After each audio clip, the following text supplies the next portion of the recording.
Welcome. In the world of medical devices within the European Union, there's been a seismic shift. It's called the Medical Device Regulation, or MDR for short. And if your work touches any part of this industry, from design and development all the way to distribution, then understanding this regulation isn't just a suggestion, it's absolutely essential. So here's what we're going to cover in this session. We'll break down the EU MDR into 4 key pillars.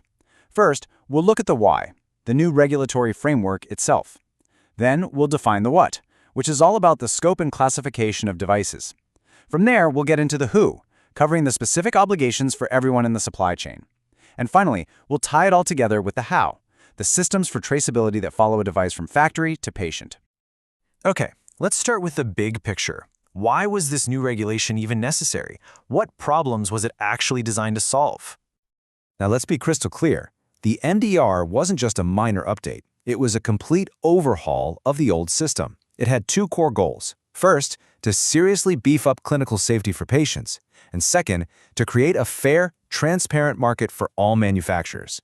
It's really about rebuilding trust in the entire system, right from the foundation. This quote from the regulation itself really gets to the heart of it, doesn't it? Look at those words: high standards, reliable and robust data, and protecting patients. This tells you it's not just about more paperwork. It's about a fundamental commitment to safety that's backed by solid evidence. Keep this idea in your head, because everything else we discuss is built on this principle. So, with that mission of safety front and center, let's get down to brass tacks. What exactly does the MDR apply to? Defining the scope is our critical next step. As you can see, the official definition here is intentionally very broad. It's designed to catch just about everything, from a simple tongue depressor to the most complex surgical implant, and, yes, even software.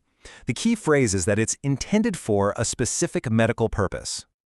Okay, this is a really important point, especially for anyone in digital health.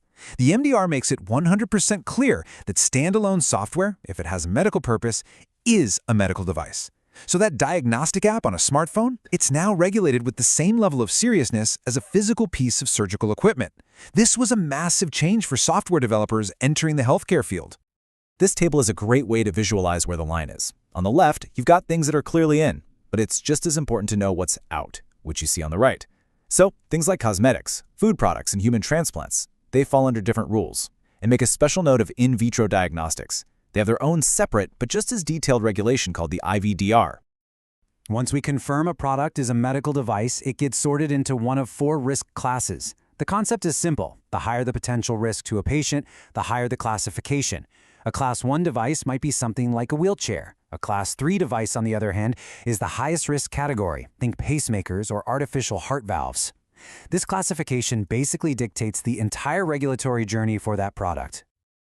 All right, so we figured out what a medical device is and how it gets classified. Now let's turn to who is responsible for it. The MDR is incredibly specific about the roles and legal duties of every player in the supply chain. It calls them economic operators. Right at the center of this whole universe is the manufacturer. They have the ultimate end-to-end responsibility.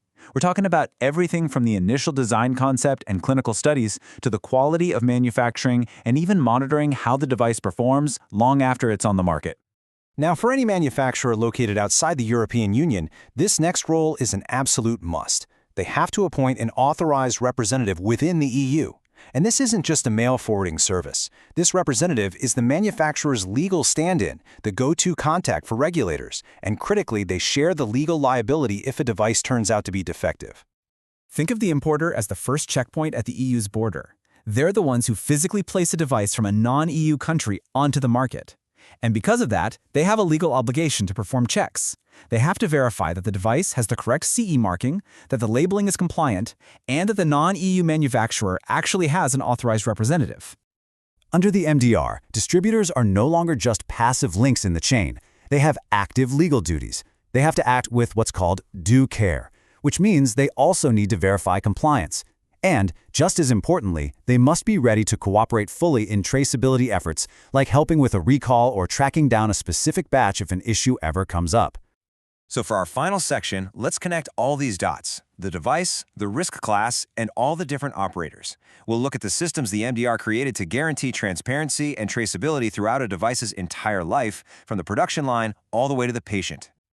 The cornerstone of this entire traceability system is the Unique Device Identifier, or UDI.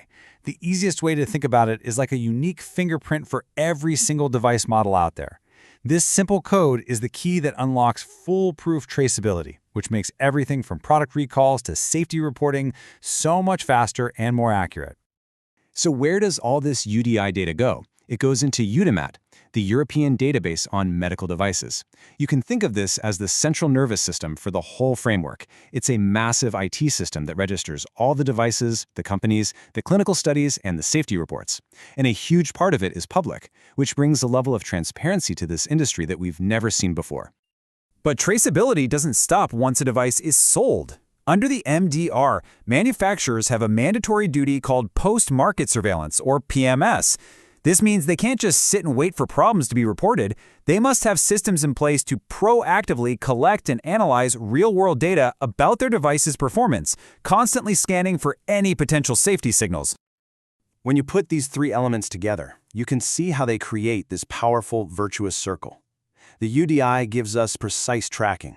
UDIMED makes sure all that information is transparent and accessible. And PMS creates a feedback loop, using that data to continuously monitor and improve device safety. It's a cycle built entirely around protecting patients. So, as we wrap up this introduction, the question on the screen is really for you to reflect on. The MDR creates a clear chain of responsibility, and every single link in that chain matters. So whether you're in R&D, manufacturing, quality assurance, or distribution, take a moment to consider exactly where do you fit into this life cycle. Because understanding your specific role is the first, most important step toward ensuring a safer future for every patient.